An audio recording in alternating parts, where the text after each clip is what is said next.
What's going on, Bottom Line viewers? It's Mitch here of the Bottom Line View, back with another NFL topic video.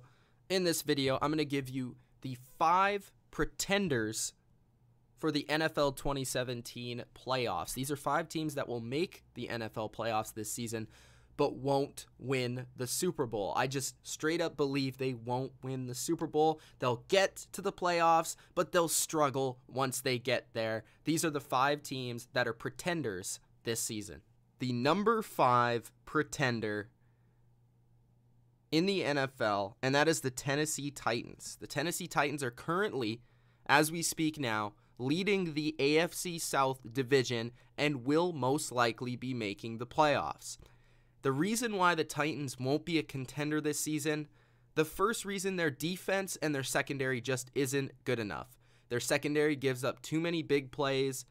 They get shredded by good passing attacks, and they aren't able to contain good quarterbacks when they play them. Second reason, their run game is just not the same as it was last year. The Titans' game plan is to physically dominate you at the line of scrimmage. It's to run the ball, and it's to keep your offense off the field and their offense on the field with long drives running the football with DeMarco Murray and also Henry. The problem is that DeMarco Murray has been injured, their offensive line play hasn't been as good, and let's be honest, Marcus Mariota hasn't been making as many plays. That goes to my third point, that the passing game isn't that good. Does it suck? I don't think it sucks, but it's just not elite. And Marcus Mariota doesn't make a ton of plays down the field to his receivers. Now, that's not all Mariota's fault because his weapons also aren't very good or are very young. Corey Davis is coming back from injury, and he seems to be a pretty good receiver, and he's only getting better with time. But he's not a number 1 receiver right now. Rashard Matthews, he shows up every once in a while. Delaney Walker's a solid tight end, but they don't really have a scheme in place, a quarterback to deliver those throws, or the weapons to really scare any secondary in the playoffs. And then you couple that with a running game that's just, it's pretty good, but it's not great like it was last year, and a defense that has a weak secondary. I don't see the Titans going very far in the playoffs once they make it there. At number 4, I have the Dallas Cowboys. Yes, the Dallas Cowboys are indeed a pretender. Now, the Dallas Cowboys were a team that I was really waiting on. I was waiting on to see if they were going to fall in the contender category or the pretender category. For me, the Dallas Cowboys fall in the pretender category. After I saw them play the Atlanta Falcons, a bunch of glaring mishaps, a bunch of weaknesses really showed up in their game. First off, when they have no Zeke, their offense is nothing. I mean, they can't run the ball. They can't pass the ball. Their run game sets up their pass game. And without that powerful, strong, one of the best running backs in the game, they can't really get it done on either facet. Dak Prescott doesn't seem like he can carry a team himself and really pass the ball. And I don't think their offense is really built for that. So I don't really think it's fully Dak Prescott's fault. But when you have weapons out there, Dez, Witten, Beasley, Williams, these guys aren't getting it done. Dez hasn't been a number 1 receiver in about 2 years now. There's a lot of question marks about his game. He can't beat number 1 corners. Jason Witten is too slow. Yes, he's a Hall of Famer, but he's too slow. He's too old. Williams has been nothing but a glorified number 3 receiver. Cole Beasley shows up every once in a blue moon. So, I mean, the Cowboys don't have a lot that scares opposing defenses when Zeke is not in the game. When Zeke is in the game, it allows Dak to work that option, to work that play action boot game, and to get outside the pocket and really scare opponents with Dak's legs and arm and the run game, and they have to pack the box with this powerful offensive line. But when you have Alfred Morris in the backfield, it doesn't scare a team quite the same way. Tyron Smith being injured was a glaring weakness for the Cowboys. Their offensive line hasn't been as good as it was last year all year, but without Tyron Smith, it seems like they really lack the depth behind him, giving up 6 sacks to Adrian Claiborne, who isn't exactly Von Miller or anyone like that. That is a huge need, and Tyron Smith sure will be back pretty quickly, I believe, but he's been hurt all season long. And you look at another Band-Aid on this team, Sean Lee, who is an amazing linebacker when he's in to play, but when he doesn't play, this defense loses its identity. They lose their leader. And I'm not sure with Zeke hurt, with Sean Lee hurt, with Tyron Smith, that they will even make the playoffs. So if they even get there, what will this Dallas Cowboy team be? And can Dak carry this team to the playoffs and beyond? That's a huge question mark. And the last question mark I have about this team is Jason Garrett. He's nothing but the clapper. He's nothing but a, do-gooder. He's nothing but a guy that will just motivate you, I guess, and give you encouragement. And he basically just sits there and does everything Jerry Jones says. He doesn't schematically adjust during a game, as we saw with the Claiborne 6 sacks. I just don't think the Cowboys have the coaching. I don't think they have the depth. And I think that too many things have unraveled for them this season for them to really put it all together and become a contender this year. So at number 4, I have the Dallas Cowboys. At number 3, regretfully, I have the LA Rams. The Rams are a great story. Don't get me wrong. Sean McVay is Coach of the Year, in my opinion. Jared Goff has taken huge strides forward to becoming a good quarterback in the NFL. But I just don't fully believe in the Rams. With this tough NFC conference, I don't see the Rams getting through. The Rams have a defense that has played well against mediocre to bad opponents. The Rams have really been untested in that facet of the game. Can they hold up versus a good offense like the Eagles or the Saints? I don't know. We will see. Time will tell that story, but we have yet to see them really hold up against a good offense.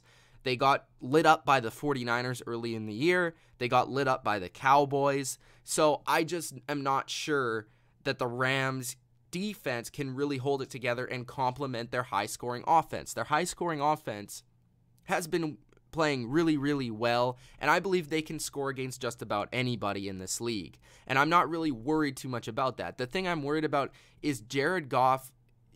Is he going to be able to make the plays when they need to make the plays at the end of the game, when it calls for a quarterback to step up and become clutch? In a close game, can he do it? We've seen a lot of blowouts from the Rams, but can the Rams play and win a close game? That's going to be a huge question, and Jared Goff is going to be in the spotlight there. Can he do it? And the last thing is youth and inexperience. I just think this team's a couple years away from being a legitimate contender, maybe even next year, but I just think this team has too much inexperience at their head coaching position. I think they have too much inexperience on the field.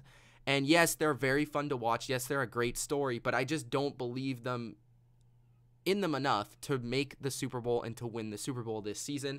So I have the Rams at number 3. At number 2, the second biggest pretender is the Seattle Seahawks. The Seahawks have no running game. The biggest proponent of the Seattle Seahawks over the past few years has been they've been able to run the football and play defense. They are missing one of those elements at the very least. And now with Richard Sherman injured, Cam Chancellor on the bench, Earl Thomas a little banged up, the Seattle Seahawks are in an identity crisis. Russell Wilson is trying to save this team as much as he can. But with that basic offensive scheme they run, you can't really ask much more from Russell Wilson. Their passing game is really carrying their offense, and against good pass rushes and good secondaries, with that weak offensive line, overall still, I know they added Dwayne Brown, but still overall it's a weak offensive line. Can they hold up against a good pass defense and good secondary? So that's a huge question mark. They can't run the ball against anyone. I haven't seen them be able to run the ball consistently in one game this year. The Hawks and without Richard Sherman, are we really going to say that this defense is elite? Because Richard Sherman has been the guy. He's been their best defensive player since they really started this whole thing that they had with Pete Carroll and Russell Wilson and Earl Thomas and the like. So can they still shut down half the field like Richard Sherman did for them? I just don't think the defense is the same. Without Cliff Averill, they don't have the same pass rush. Wilson does too much. He avoids too much pressure. He gets hit too many times. He's having to bail the team out in too many situations. There's no run game. The defense, I don't believe, is the same. And I just think that this team is going to unravel in the playoffs the same way that they did last year. I think they're going to make it there probably. I think they're going to, probably play in that first game against a team that is more well-rounded than them, a team that is going to really take apart and dissect their weaknesses. And I just don't see the Hawks being that legit contender that we thought they might be this season. At number 1, I have the Kansas City Chiefs. The Kansas City Chiefs are the biggest pretender this season. The reason why is their defense sucks, okay? Their defense is just terrible. I don't know how to defend this defense. Their pass defense is one of the top 3 worst in the NFL, and it has been for the entire year stretch. It's not like they're getting any better. It's not like they're improving. It's not like they're adding anyone to that secondary or pass rush. I know Tamba Hali came back, but he's old. And the biggest thing here is that their offense was really hiding the fact that their defense wasn't playing well. But over the past couple of weeks, on this losing skid, the Chiefs' offense hasn't been as good. People have figured out the Andy Reid college gimmick offense. Alex Smith hasn't been playing as well. Kareem Hunt in the running game has been shut down in a couple of games. I just think that they don't do enough offensively in terms of just dominating you without the trickery to beat top teams. Whenever teams like the Steelers have been able to or the Cowboys have been able to take away the trickery on offense, the Chiefs haven't been able to beat you up straight up. And then you have the whole question of, can Andy Reid get it done in the playoffs? Can Alex Smith get it done in the playoffs? They've had past playoff hurdles that they haven't been able to jump over. They've stumbled every single time, and quite frankly, they've choked every single time they've gotten to the playoffs.